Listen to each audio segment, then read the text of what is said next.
సంచలనం రేపిన PMJ robbery case సూత్రధారి సుబోధ్ సింగ్ను పోలీసులు అరెస్ట్ చేశారు. వారం రోజుల పాటు పోలీస్ కస్టడీకి ఇవ్వాలంటూ కరీంనగర్ కోర్టులో పిటిషన్ దాఖలు చేశారు.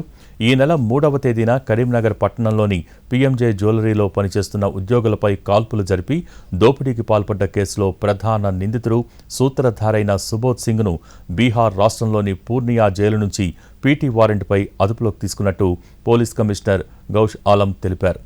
సుబోధ్ సింగ్పై వివిధ కోర్టుల్లో నమోదైన కేసుల నేపథ్యంలో మొత్తం 6 కోర్టుల పరిధిలో పీటీ వారెంట్స్కు అనుమతులు పొందిన అనంతరం అతన్ని కస్టడీలోకి తీసుకుని కరీంనగర్కు తరలించినట్టు సిపి వెల్లడించారు.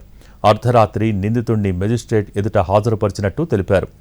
కోర్టు రిమాండ్ విధించడంతో జైలుకు తరలించారు.